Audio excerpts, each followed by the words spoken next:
Now we have Kat with Craig later to talk about PR for content, PR and content for growth. Thanks. Thank you, Jeff. I already Okay, cool.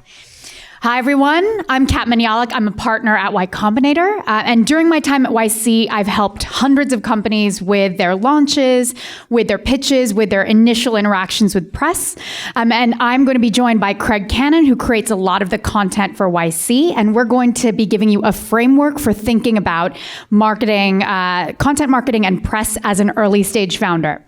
So before we jump in, let's define some terms. When we talk about content, we're talking about anything that you create and distribute on your own channels to attract a specific audience or user. So that means anything you make for your blog, YouTube, podcasts, anything that you create and distribute yourself. When we talk about PR or press, we're referring to an early stage startup pitching an independent third-party publication. So that's news, blogs, anything that's external to your channels. So as a founder, it's one of your primary jobs to tell the story of your startup. You'll need to tell that story to investors, to press, to users, to potential employees, and you'll need to tell that story throughout the entire lifetime of your company. So it's best to start practicing early. So you will need to tell it clearly and succinctly because the goal is to tell it in a way where it makes it easy for other people to repeat that story for you and help you spread the word. That's how anything becomes viral. So making good content lets you shape that story and put it out into the world yourself. And then pitching it to press helps you put that story in front of a potentially much larger audience. So the combination of the two can be really powerful, but making good content and setting up a press practice is a lot of work. So you have to decide, and hopefully I'll help you go through that decision tree, whether it's worth doing at the stage where you're at right now. And so we will cover when and why to start thinking about doing content marketing, how to think about content like a product and how to measure it, how to DIY your own PR, and then we'll open it up to questions. And so a couple things before we get started. First, for the majority of you, before you focus too much time and energy getting the word out about what you're building, make sure that you're making something people want. Make sure you're focusing on the right things. And it all comes back to this, writing code and talking to users. No amount of press or content marketing is going to help you if you don't have something people want. And how do you know that you have something people want? You talk to your users. And additionally, talking to your users will make it easier for you to create better content and do press that will target them. And second, press is not a scalable user acquisition strategy. It can help you get some early inbound. It can help get you in front of early adopters, but it's not something you can rely on long-term for growth. It's not something you can really control, and it's not even the best way to talk to your earliest users, which is why we're gonna talk about content and content marketing first, and I will let Craig kick it off here.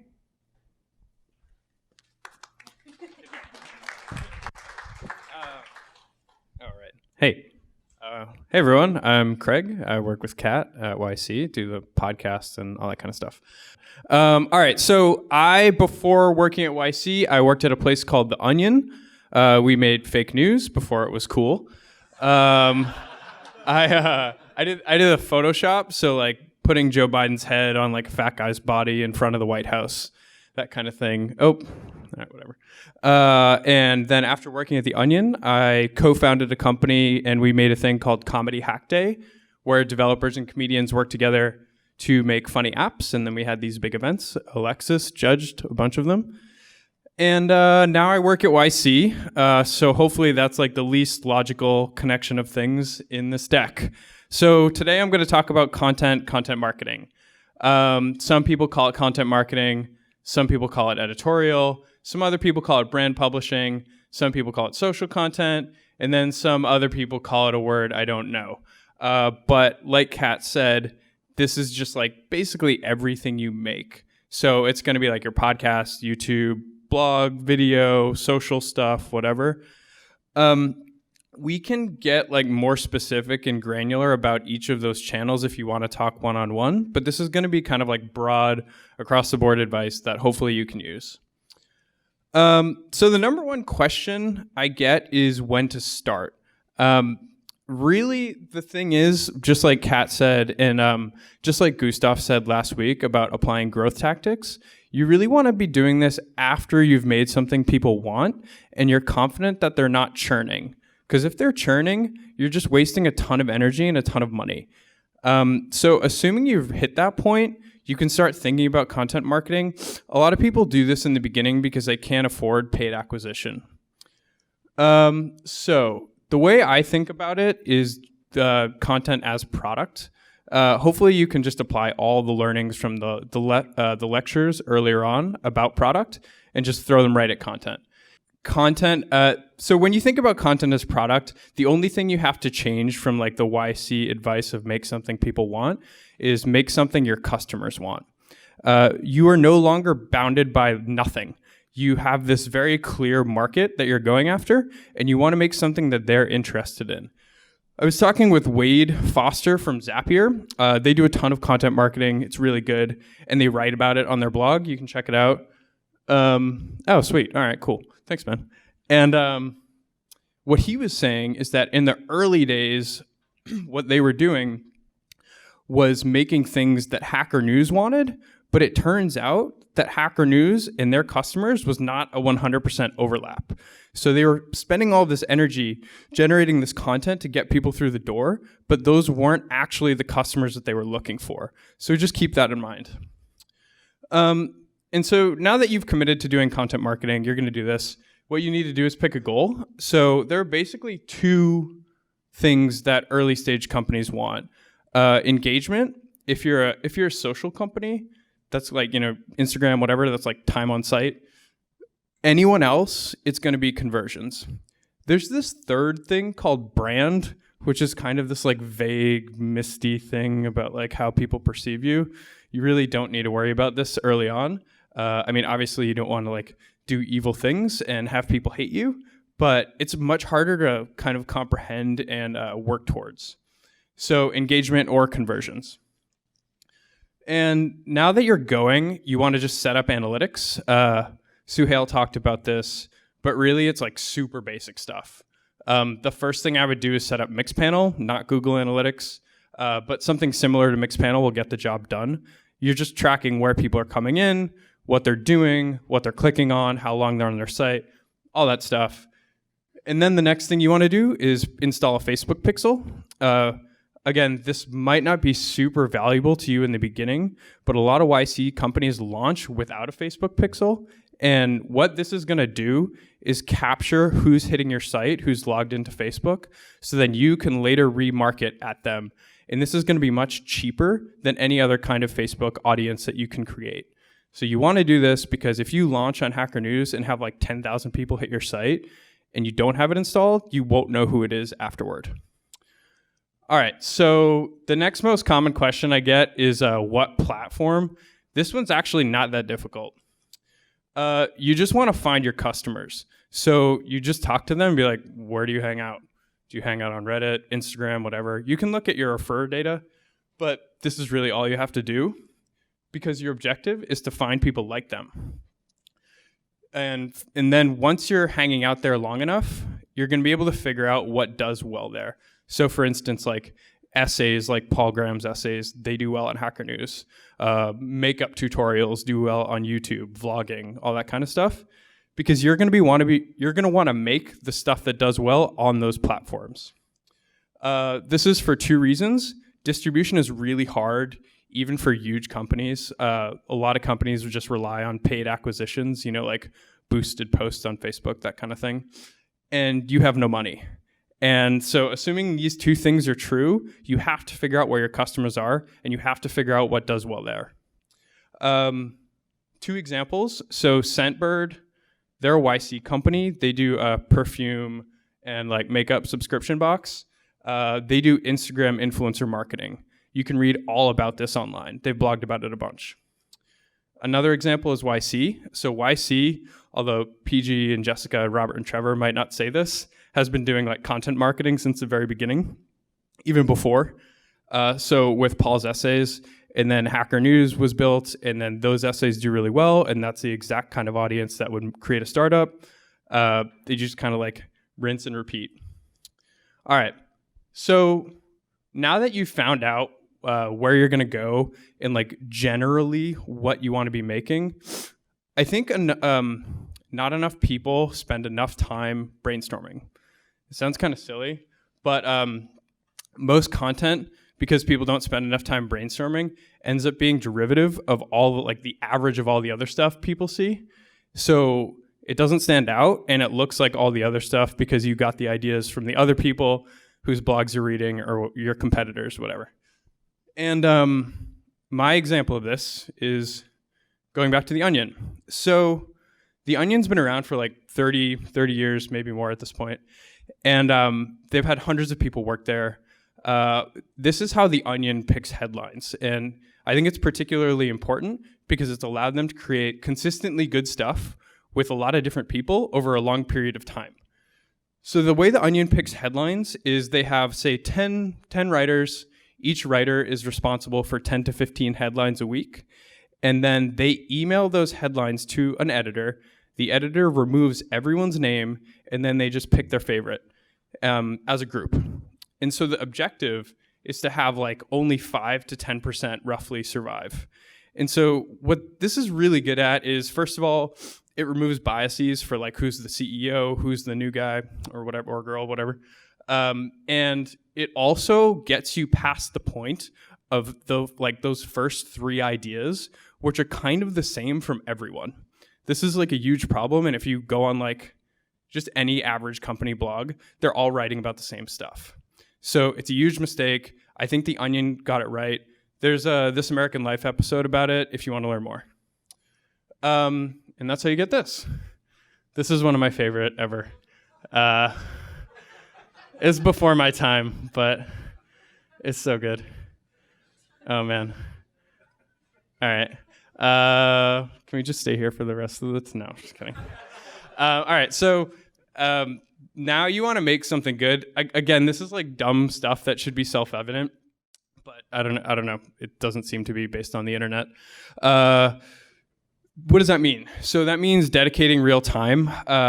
So to break down what I talked about before, maybe that's like an hour a week or every 2 weeks brainstorming. And then it could take you a whole day. It could take you 2 days. It could take you 3 days to write a blog post. And, maybe in the early days you can't do that, but you should let that amount of time dictate how often you can put stuff out, rather than go the other way and be like, shit, I have to get a thing out every week. And then you write a post in 10 minutes and it's garbage. And so you're just wasting your time. You also want to dedicate good people. That's not to say that you're hiring bad people, but what it's saying is that you want to dedicate the people who have actual domain expertise and can lend something that's interesting to the rest of the world. That means usually like a co-founder, lead developer, that kind of thing. Just 2 other little things from the media world. You need to be prepared to edit all the time. Like, just really be precise about your language, because people don't spend that much time on your site or your video or whatever. And you need to be prepared to kill a lot of your work. And that really sucks. But you have to do it. Like I said, at The Onion, like most headlines by definition would not make it through. I think for a company that's really hard to do, but you can easily kill 25% of your stuff. And so this is, I want to illustrate why this is important. Most people think that they're competing with people that make the same stuff that they make. That is 100% not true. You are competing with this. Elon Musk smoking weed on Joe Rogan's podcast. I haven't checked the views, but I think it's probably like 10 million now. And this is like a 2 or 3 hour podcast. This is the internet. You're competing with this guy. You're competing with porn. You're competing with everything else on the internet.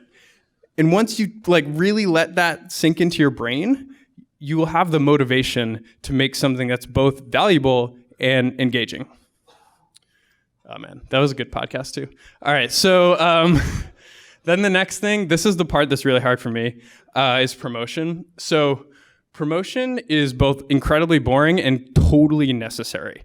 This means like sharing articles out over and over on your Twitter feed, figuring out new, different creative ways to do it.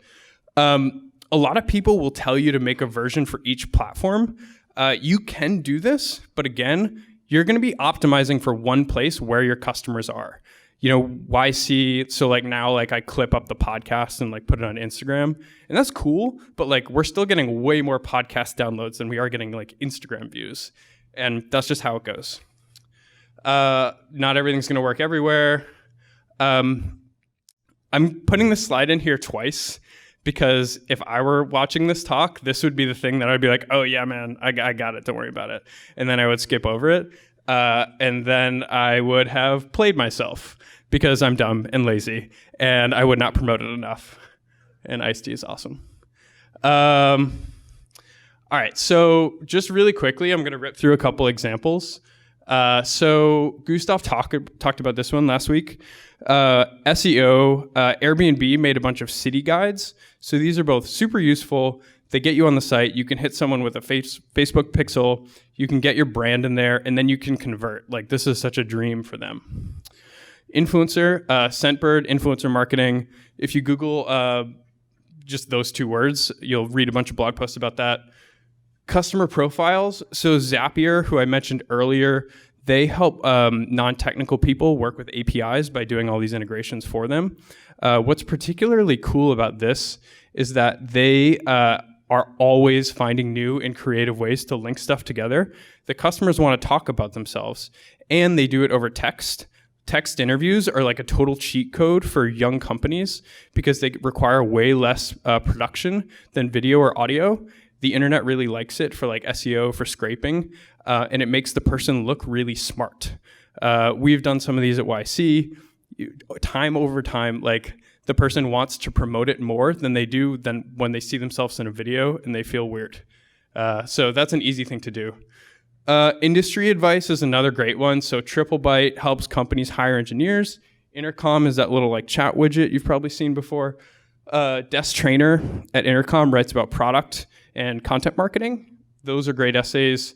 TripleByte, Harj, who used to be at YC, writes about hiring engineers. These are all great posts, with the one caveat being that you have to really know what you're talking about, or this just won't ring true. Next thing, tools. Front, this is a YC company. They made a website called Good Email Copy or something like that, where Mathilde just like pulled together her favorite lines from emails and then tagged things. So like onboarding, we're shutting the company down, like all kinds of like fairly templated emails. And you can go on there and check them all out. So if you have like extra engineering time, these can be super effective.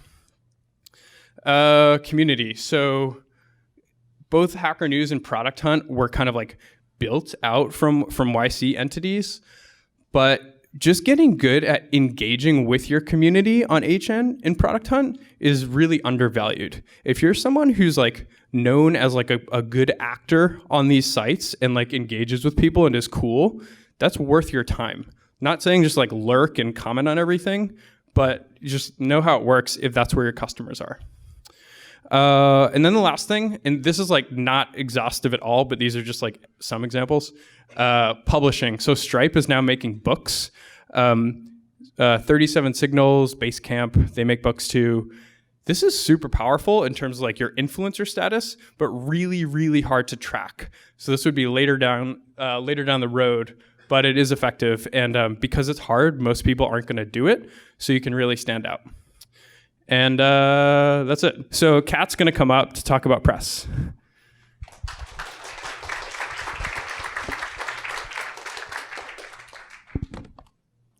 All right, so let's jump back into press. So why? As I mentioned, it's not a scalable user acquisition, but it can get you some early adopting users. It can give you, your investors or potential employees a heads up that you exist, and it can help with SEO. So a lot of people ask, when do When should I start thinking about press? So ideally, you will have a sense that you're making something people want, as we said. So for most startups, it's worth waiting to pitch until there's a call to action for your intended audience. So is there a product that they can try or buy or something they can sign up for? So most companies who go through YC wait until they have a launched product and some very early users before they bother pitching to press. There are some exceptions. So there are companies that do press pre-product if there's something particularly novel about or notable about the company. This is especially true if you're working on a bio company or something in the hard sciences that will take you a long time before you get to product. And there are other companies that wait years before they do press.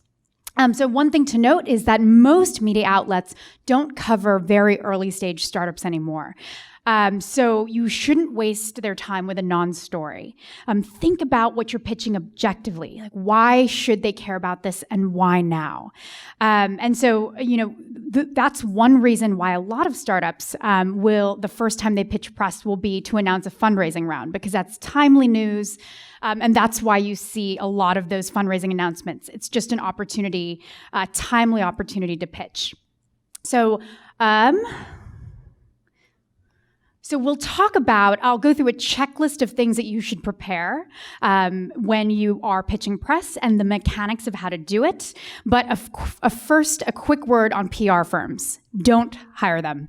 At the stage that you're at, PR firms are way too expensive. Typically, you have to keep them on a monthly retainer. And, most companies, even through seed, Series A, they don't have the budget for that. So the thing is that your relationships that you build now with press will hopefully, similar to investors, last throughout the entire life cycle of your company. So you want to do that work early. You shouldn't bother thinking about hiring a firm or someone in-house until you have more funding and so much inbound that the founders can't deal with it themselves. And so one thing that, PR people. So PR people, a lot of people think, if I hire someone to do PR, they'll magically think of all the most interesting stories that I can pitch. Well, that's not the case. The most interesting stories are going to come from you, the founders. You know your company better than anyone else.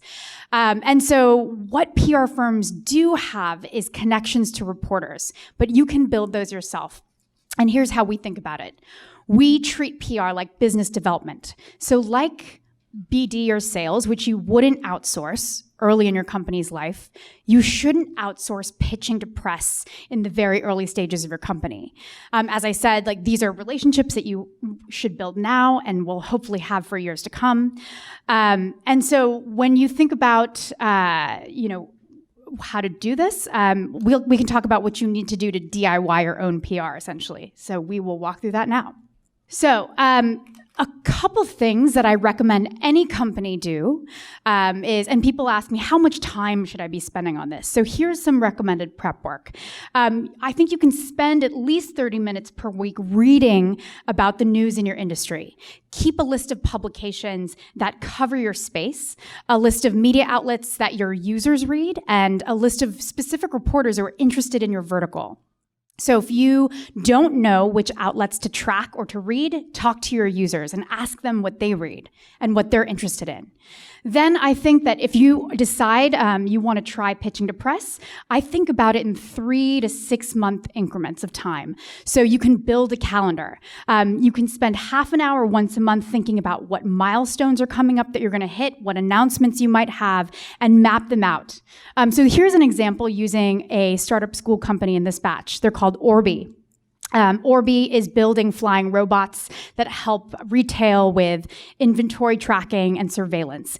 So, for example, in January, assuming they raise a seed fund, they might want to announce their seed fundraising with the intended audience of being engineers.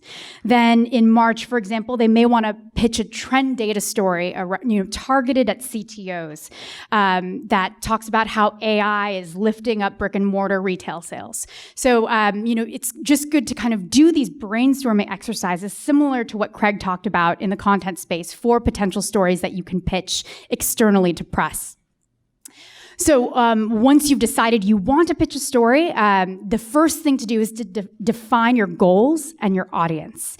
That will help you determine everything else: who you want to pitch, this exact story you want to pitch, and how to measure its success. And so once you know who your audience is, you have to draft 3 things: a 1-sentence pitch, a 3 to 5 sentence pitch, and answers to frequently asked questions. So questions that are frequently asked by reporters to early stage startups. So let's dig into each one of these things. So 1-sentence pitch should go over 2 things: what you're building and who you're building it for. And you should be able to say this in jargon-free terms that anyone can understand and repeat. So here are a couple of examples of startup school companies who I think had pretty strong 1-sentence pitches coming in. So Orbi, who I mentioned before, flying robots that help businesses monitor inventory and do surveillance. It's so clear and straightforward that I remembered it, just off the top of my head when I was describing them earlier. You want anyone to be able to do that for your company. The second one is another startup school company, the Box Company. They're building smart, eco-friendly boxes for food delivery. So you know what they're building and who they're building it for. For both of these examples, and for probably all of your companies, a 1-sentence pitch isn't going to capture everything that you're doing. But you don't have to communicate that in the 1-sentence pitch. Just make it really clear and compelling enough that people follow up with questions. And, you want them to ask you, questions that will let you give them more context. So next is the 3-sentence pitch. With a 3 to 5 sentence pitch, you can give us that context. You can give us more of the story. You should talk not only about what your company does and who the customer is, but why it's better than what's currently in the market.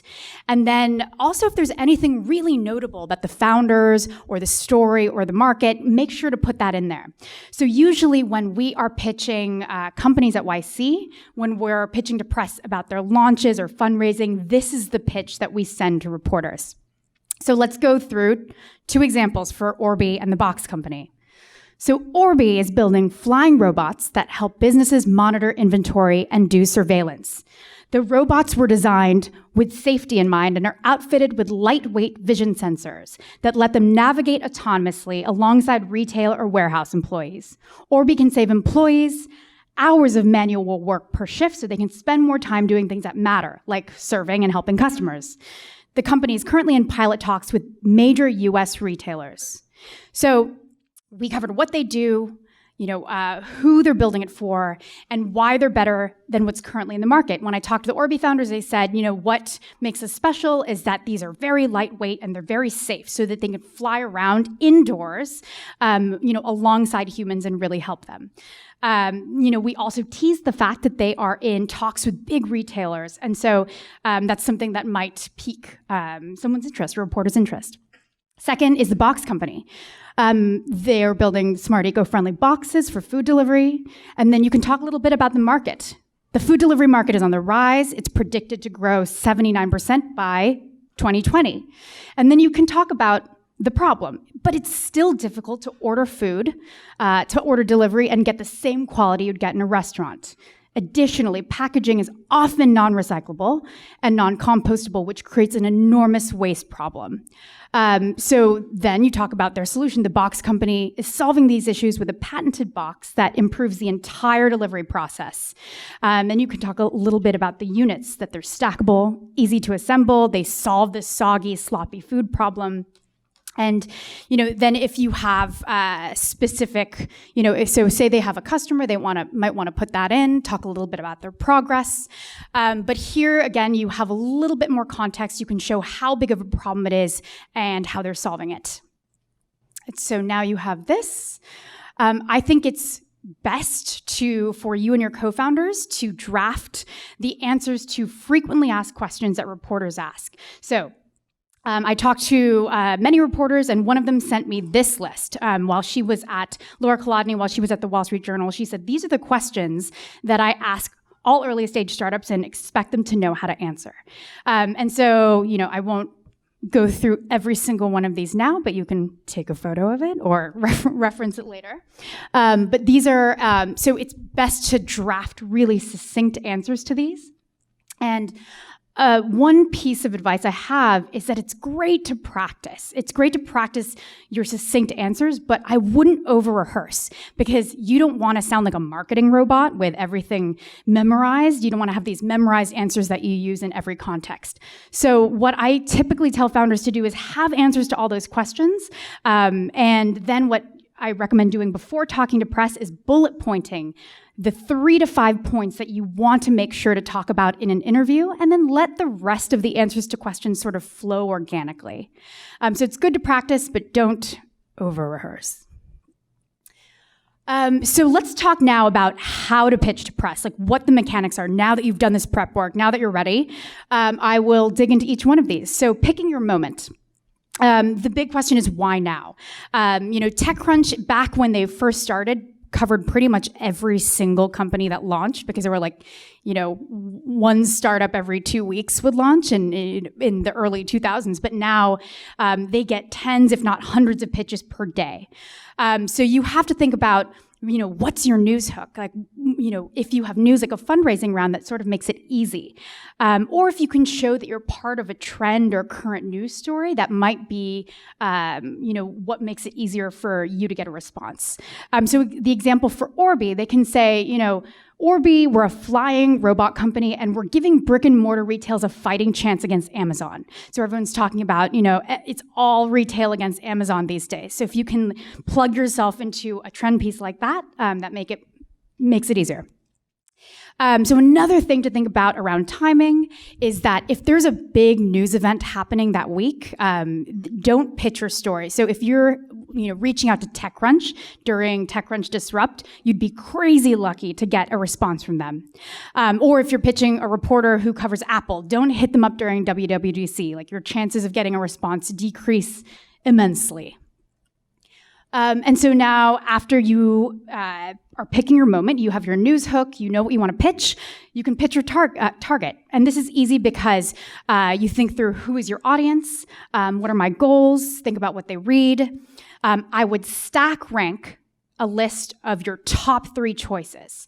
So have, these are the 3 publications that I would most like to cover my news. And be realistic. Realistically, the New York Times isn't going to cover a newly born company as much as I would love them to. So I would, look at who is actually covering startups at your stage and in your vertical, and add those as your first 3 choices. And so then, basically, I would recommend giving an exclusive to your first choice. So an exclusive is when you pitch your story to just one reporter, and if they agree to pick it up, you don't give anyone else a briefing or a heads up until that reporter publishes their story. And a lot of people ask why an exclusive versus giving kind of a lot of different reporters a heads up on the news. So the reason is a reporter is more likely to pick up your story and write it if they get an exclusive, if they can break the news, if they can get that scoop.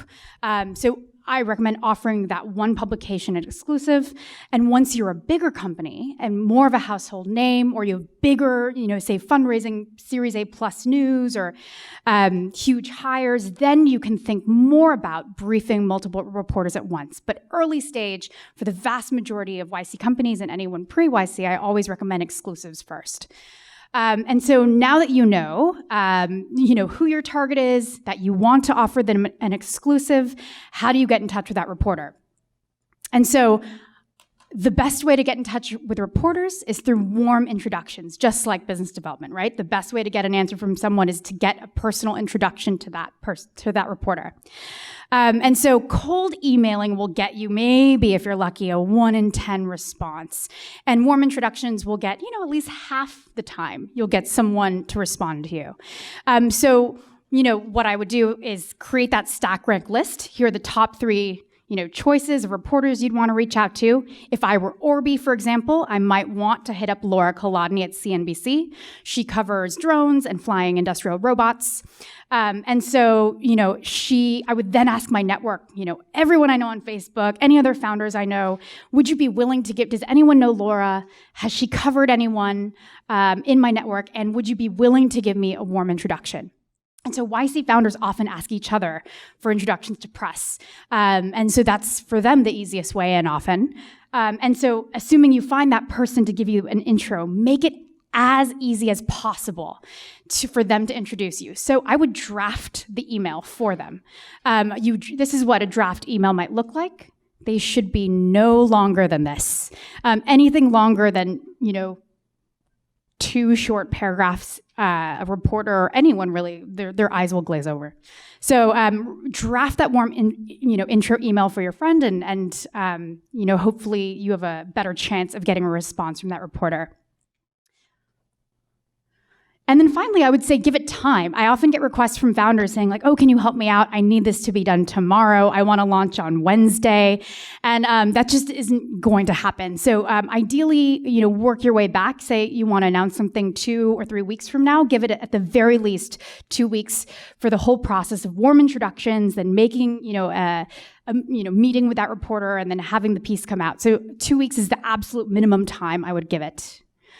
And then sort of, what things, what not to do once you are in touch with a reporter. And some of these sound pretty obvious, and I don't believe any of you would ever do these things. One is don't lie. Don't fudge your numbers. Don't say you can do things that you can't. We've seen some, very public instances in the press of things like that happening. Those stories will always come back and haunt you. I've seen it time and again. Second, don't act like you're entitled to a story. So if you get in touch with a reporter, feel free to follow up. If they kind of go silent, follow up once or twice, very politely, but don't sort of, I've seen some founders who follow up every single day for weeks, and that's crazy. Like, don't do that, because then that reporter will write you off and you won't have that relationship long term. Don't suggest headlines or copy. This is the reporter's job to do, and they see it. They can be. I've seen people get offended by founders suggesting specific headlines. And then don't ask to see a draft. We've worked with a lot of folks that come from the life sciences and bio, and they're surprised by this one because they're used to peer-reviewed journals. But the thing is, reporters get incredibly offended. They think you're questioning their journalistic integrity if you ask to see what they're writing before they publish it. So don't ask to see a draft. I mean, there are certain cases where sometimes they need to fact-check something, so they'll show you something ahead of time, but let them make that ask of you. And finally, as I mentioned, don't speak like a marketing robot. Just, talk like a human, know your numbers, know the answers to the questions, but don't worry about having everything super memorized. And so if everything goes well and you have a piece that is published, as Craig says, don't be lazy. Take the time to promote it. You have, social media channels, promote it on all your own channels. And if you have an email list of investors or friends, shoot them a note saying, hey, good news, we were in TechCrunch. And I would draft a tweet for them. When folks, draft tweets for me to send out, I'm much more likely to just copy and paste and help them promote it. So promote the story, don't be afraid to ask friends and family, put it on all the socials. And then plan B, if it turns out no one wants to run your story, it's not a big deal. It's not going to make or break you. So post it on your own channels and put it through the whole content process. I think it's a reasonably good practice to do that. And then think about, after you go through this whole process, was it worth it? Did it help? Did the piece that came out in TechCrunch or Wall Street Journal or Bloomberg actually help you achieve the goal that you set for it? Did you get new users on your platform? Did you get potential investors, inbound? Did it actually help you achieve what you set out to achieve? And so that is the entire process. And we'll just open it up to Q&A if anyone has any questions. Craig, do you want to come back up here? All right. Yeah. If journalists are already reaching out to you and you don't really think you have product market fit yet and you're really focused on the product at the moment, should you spend any time engaging with them, or should you just focus on the product market fit? So the question, if journalists are proactively reaching out to you and are interested in writing about you, but you're really early and don't have product market fit, what can you, should you spend any time engaging them? Frankly, it does help to have that relationship. And if there's a way you can be helpful, you're reasonably quickly, you're oh, you have a question about this, vertical or this industry, I'm happy to answer. But I wouldn't then spend a huge amount of time pitching your story, but just say I'd love to keep you posted on our progress, and then check in with them regularly or when you have news. But I think it is good to be helpful early on.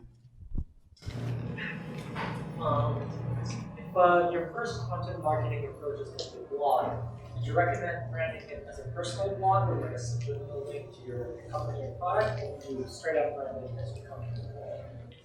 What are you going to write about? Oh, right. Yeah. Sorry. If you are just starting out in content marketing, you're debating whether to do a personal blog or a company blog. My question to you would be, are you writing just about company stuff? Well, I would be targeting a blog that targets software engineers and their problems. Okay. So one thing that's really effective is doing it title of blog by so-and-so. You see this with a lot of podcasts. It's whatever the podcast name. I mean, Joe Rogan is a good example, but that's not a company thing. People connect with other humans, and so you having that little extra touch is nice. But I would say overall, you're gonna want it on your own site for SEO. I kind of disagree with people putting stuff on Medium and stuff early on. Yeah, I've seen it works really well when you have a company blog. Stripe has their company blog, but then they have specific authors for each blog post. And people really like connecting with that human. How do you feel about working with influencers who don't necessarily or don't have a need for your product at the time? Our company is based around moving. So if influencer is not currently moving, how would you feel about working with them to promote your company? The question is, how do you feel about working with influencers who don't need your product at the time? I haven't seen cases like that have worked out really well, especially for early stage. And I think a big problem is that influencers often charge you and are expensive. If you get some huge influencer who just loves what you're doing and wants to tweet about you, and that's great. But more often than not, they're going to charge you, and it's not worth the conversion's not going to be worth it, especially if they're just generally talking about you versus answering a real need for themselves. But this is totally something you can test. But kind of like what Kat's saying, I wouldn't bet the farm on something like this. Be oh man, for $100,000 we can get in on this thing. I would skip that. But I mean, at scale, it ends up working. I heard Casey Neistat, this vlogger, is responsible for an insane amount of boosted board sales, and I'm pretty sure they don't pay him anything. So it does work. I've seen folks often, folks with hardware or physical product will send, samples or demo pieces to press or influencers, and that's sometimes enough. Casey Neistat loves boosted boards, so he sort of organically talks about it, and that's great. But having to pay those influencers is not usually worth it early on. With the 3 to 5 sentence examples that you gave for Orbi and the other company, how much of that is what they're actually doing today versus what they want to be growing for? Somewhere in that fuzzy line between promotion and lying. How do you draw that balance? So the question is, with the 3 to 5 sentence example, how much of it is vision for the future and what they hope to do, and versus what they're doing today? And so I think you can sort of, there is a fine line, as you said. I think it's possible to communicate both. You can say, this is the vision, and today they're doing X. And so, for Orbi, in Orbi's case, I think they have prototypes. They have pieces that, can do that theoretically, but they, or at this point when they would be pitching. But, they can say, they could add a line in there about if there is a bigger vision for the company that they hope to achieve, you can definitely drop it in there. But I think it's best for people to know where you're at right now. This one's for Craig. I think the clickbait versus authenticity. So that example of Elon Musk is great because the headline was Elon Musk smokes weed, but there was really awesome stuff in their podcast, and it was authentic. But how do you, we've got a lot of great content, but it's really sort of expert level. And we're sort of at that level of what do we want to do some catchy titles because that's going to bring in the audience. Like, what's your view on this? Like, how should we balance this? Because you can't get the audience if you don't have some sort of headline, right? So I would say that. So the question is like, make clickbait. The assumption is like, we have good content. We're not getting a lot of traffic. We're debating whether like to title it something straight or give it some clickbait headline to hopefully get people in, right?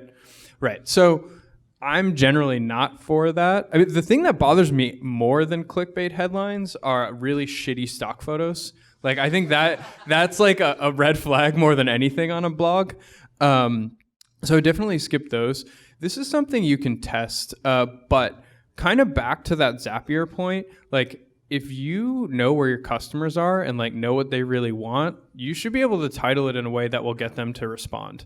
If you're going for like giant mass appeal, you might have to do that. But like, I've never had success doing like clickbait stuff and getting like good results. Well, the Onion. Yeah, I mean, Depends on what the product is. that's the objective, right? Like, it's not clickbait technically. Well, I know it's yeah. If the question is like, should you make a good headline or a shitty headline, you should make a good headline.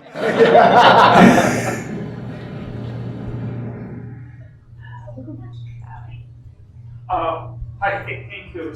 During the product market fit, the early stage, how often should the founders publish content? Every week, every 2 weeks? How often should founders publish content during the phase where you're trying to hit product market fit still? Before product market fit. But prior. During that stage, that iteration stage, basically, you are told if your customer iterates something. That's tough. I mean, as you were saying, that it does take time to create good content. So I don't want to say you should do something every week, because then that's putting, that might be unrealistic for a team of 2, right? But I mean, I would say, like, if you can make something actually good every month, you're doing great. And I mean, I think it takes companies a good amount of time to really find product market fit. So you can start earlier than, prior to hitting product market fit. Yeah. But it's just to keep going. It's all relative to also like the amount of value that you give with the piece. So like a lot of these like decks, like the Mary Meeker deck, that happens once a year, and then tons of people, like millions of people, will download this thing. But if you're gonna like just write a 4-paragraph blog post, you probably have to publish a little bit more frequently. You know what I mean? Small addition, if you don't have product market fit, shouldn't you just not write content? Unless it's like core thing. Oh yeah. So if you don't have product market fit, should you not write anything? I mean, it can be helpful to build your own brand, but I think, in general, like I said in the talk, you're just funneling traffic towards something that's not going to convert.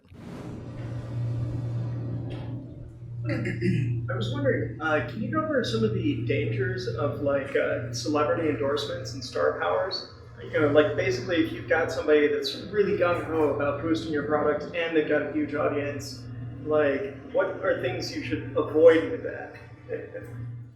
So the question is, if you have a celebrity that's really gung-ho about your product and wants to boost and talk about it, what are the potential downsides?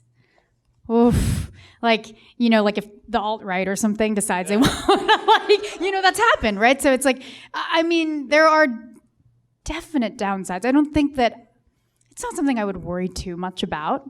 I think the vast majority of companies don't have this problem. I mean, it's sort of like, but yeah, I think in general, it's a good problem if you have like people who are so excited about what you're building. I mean, if in the case of, I think it was New Balance or something, where the alt-right was like, we love New Balance. New Balance had to come out and say, we don't endorse, what they're saying. And so I think but this is such an uncommon problem that I don't think you have to worry about it early on.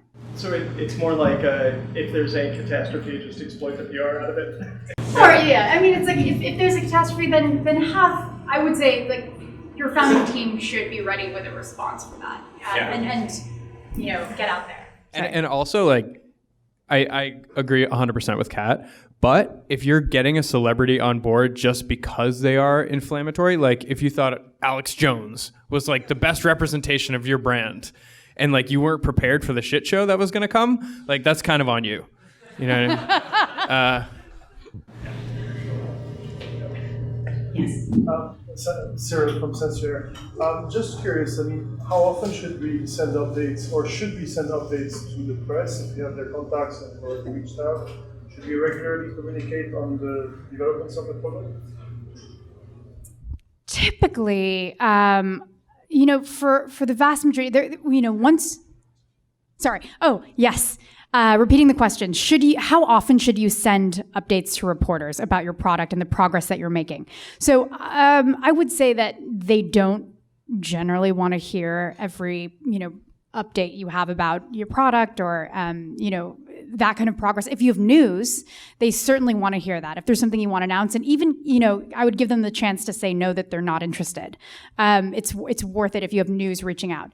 There are some cases, where, for example, YC at this point, because we've been around a while, a lot of reporters ask to be added to our email list or a press list. And in those cases, you can send things out more regularly, but I wouldn't sort of blast reporters every month with your company updates. Let me guys take one more question. I actually have a comment. I work in marketing, so I just wanted to share some tips that I've learned. One is journalism. Here, wait. Let me give this to you. Thank you. Hi. So what I've learned over the years is, one, journalists live on Twitter. So that's the perfect place. I mean, if you're building your product, you should look at which journalist, which publication you want to cover you later. And Twitter is the right place for you to engage with them. And, they're super responsive. It works amazingly well. Apart from that, there's this tool called Harrow, which is Help a Reporter. It's just, that's where journalists send out, if they're writing a story and they need help, and it could be anything from biotech to machine learning to healthcare to anything, and they send out these emails about what they're looking for. So if that's your passion, if you're an expert in any of those things, you don't have to pitch your product. You can just say, okay, I'm an expert in XYZ. This is what I think about this topic, and that reporter is going to be grateful, and you can build relationships like that. So, yeah, thank you. That's great. It's good advice. All right. Thank you. Thank you so much. And if you have any questions for us, we're just Kat, K-A-T, at Y Combinator. And Craig, C-R-A-I-G, at Y We're reading this on a video right now. Craig at ycombinator.com.